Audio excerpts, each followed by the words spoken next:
자 일단 어떻게 되는 겁니까?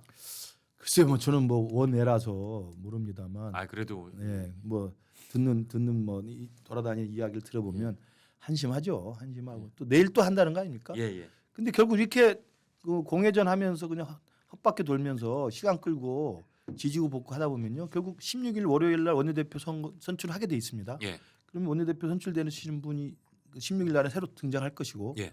그러면 아무래도 이제 당내에서는 어떤 분이 될지 모르겠습니다만 이게 계파 싸움으로 되는 게 아니라 다소 중립적인 분이 될 수도 있어요. 아니면 또 친윤 색채가 강한 분이 될 수도 있고 예. 아니면 뭐 친한계 쪽에도 누가 올릴지 모르겠지만 그분이 될 가능성보다는 저는 오히려 주류가 다시 어떤 사람을 낙점해서 될 가능성이 있다고 봅니다. 그렇죠. 국민의힘은 네. 어차피 원내 의원들만 뽑는 거기 때문에 그렇죠. 예. 원내 의원 분포로는 그렇죠. 소위 친한계보다는 현주류가 예. 많고 예. 그럼 현주류의 원내대표가 낙점한 사람이 될 가능성이 그렇죠. 높은 높죠. 거죠. 그건 시간이 다가옵니다. 그럼 다음 주 월요일이면 나와요. 예. 그러면 그분이 있고 그다음에 지금 이게 결론이 안 나다 보면 31일이면 김용태 비대위원장은 나가요. 임기가 그렇죠. 그날까지잖아요. 그러니까 예. 정해져 있는 거예요. 그러니까 예, 예. 16일 날 적어도 우리 당의 주류의 동의와 묵인하에 선출될 가능성이 높은 원내대표가 나오고 30일이면 김용태 비대위원장은 나가고 예. 이게 그렇게 뭉개고 가면 그럼 뭡니까?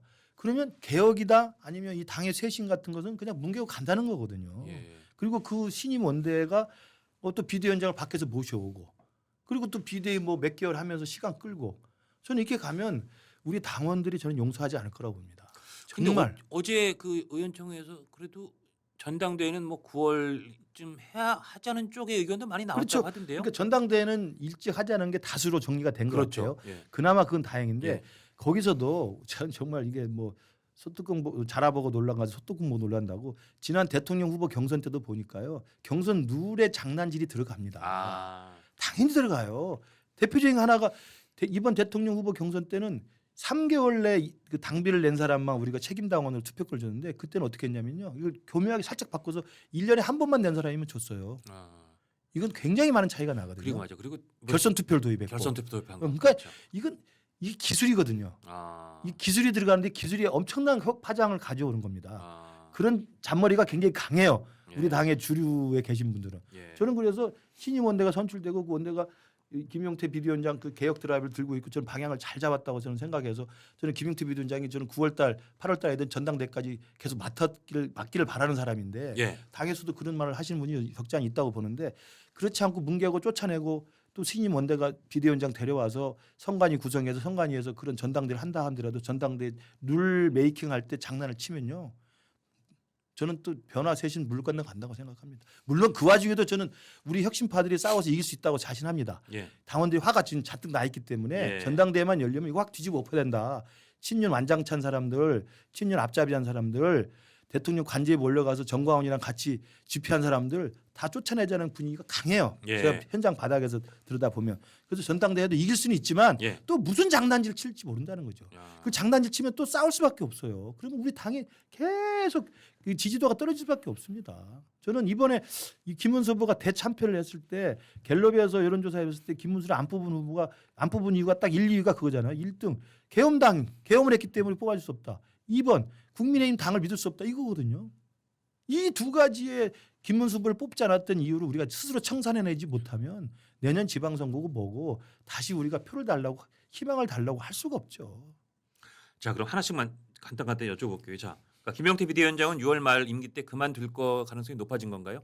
저는 지금 이렇게 정리가 안 되면 저는 그래서 많은 사람들이 임기를 연장해 주자라고 이야기를 하고 있는데 지금 주류들이 꿈쩍도 안 하잖아요. 그러면 김용태 비대위원장 임기는 6월 말로 끝날 가능성이 높아 보인다. 예, 둘째, 예. 다음 주 월요일이죠. 월요일이죠. 원내대표 누가 될 것 같습니까? 지금 물망에 오르신 분들이 있는데 김도읍 의원, 박대출 의원, 김성원 의원 이런 분들이 지금 뭐 좀 물밑에서 좀 뛰기 시작한 것 같고 친한계 쪽에서 좀 친한계로 지금 분리되는 분이 이제 김성원 의원이죠. 의원 그러신 거죠. 그렇죠. 예. 그다음에 이제 김도읍 의원 같은 경우는 이제 다소 중립적인 좀 개파색이었다는 개파색이었던 거 예. 그런 거로 지금 돼 있고 그건 뭐 제가 원내가 아니라서 송원석 까봐야 의원 얘기가 송원석 의원도 이야기 나왔는데 송원석 의원이 직접 뭐 출마를 선언할지는 잘 모르겠습니다. 예. 그러니까 소위 지금 현 주류 친윤 친윤이라고 할 수 있죠. 송원석 의원을 밀자라고 했는데 본인이 출마만 결심하면 그쪽으로 간다. 뭐 그런 얘기가 있더라고요. 글쎄요. 그러니까 저는 그래서 이 신임 원내대표도 저는 친윤 친한 사이에 막 개파의 당권 싸움이 돼가지고 누구를 올리고 뭐 싸우고 이렇게 돼서는 안 될 것 같고 예. 저 개인적으로 저도 친한 게지만 예. 그렇게 되는 것보다는 개파색이 옅은 합리적인 음. 다소 중립적인 분으로 저는 좀 친한 게도 이렇게 표를 좀 몰아줘서 저는 할 필요가 있다고 봐요. 그 이를테면 김도우 의원 같은 분인가요? 모르겠습니다. 저는 뭐 개인적으로 제가 제 선호도 호호도를 말씀드릴 수는 없고. 예. 예.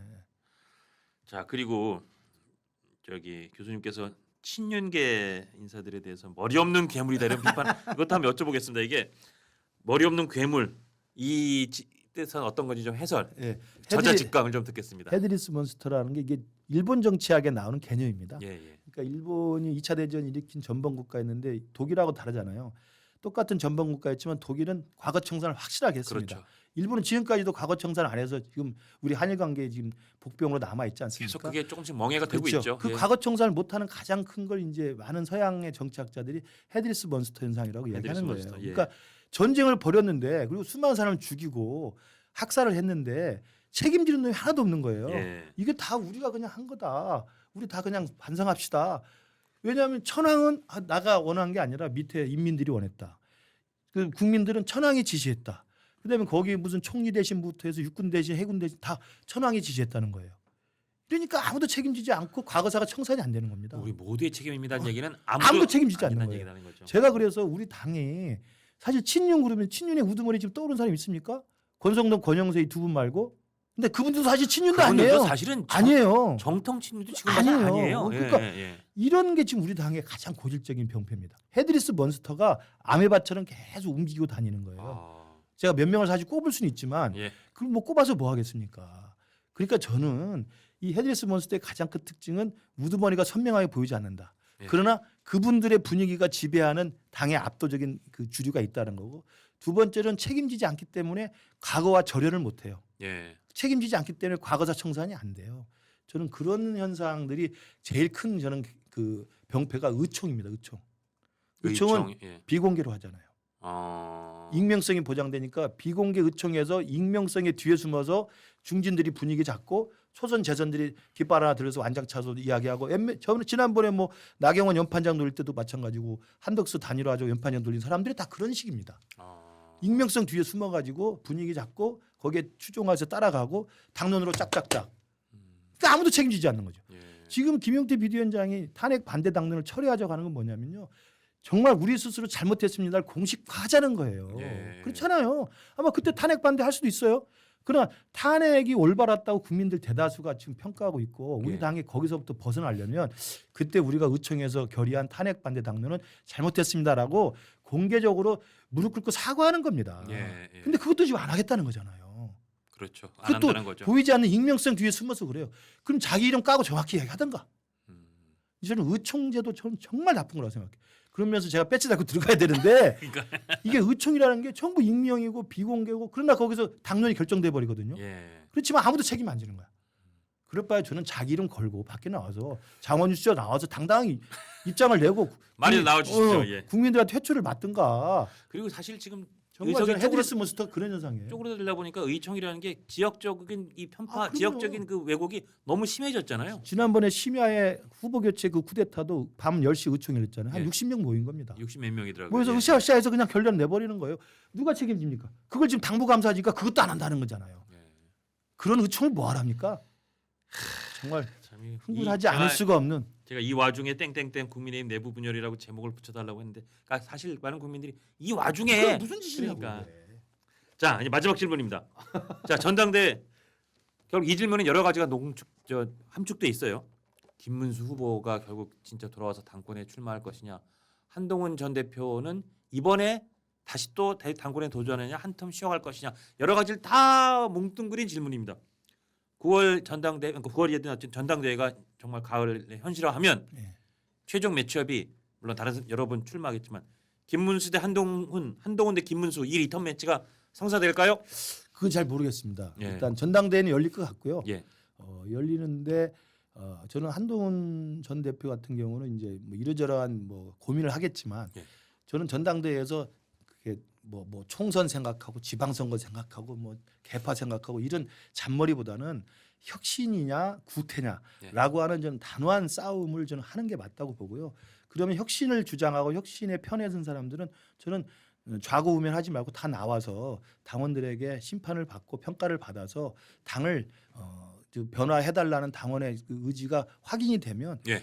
그 당 대표가 되든 당 지도부를 구성해서 저는 화끈하게 당을 저는 뜯어 고쳤다 생각합니다. 그런 의미에서는 한동훈 전 대표가 이번에도 출마해서 한번 저 심판을 받아보는 쪽에 지금 아직까지는 변화와 쇄신, 예. 그다음 친윤 구태청산, 친윤 떨거지 청산이라고 하는 깃발에는 한동훈 대표가 상징성이 있죠. 그래야 지금 고민을 계속 하고 있을 거라고 생각해요. 김문수 전 후보는 어떨 거로 보세요? 저는 진짜 모르겠어요. 그분은.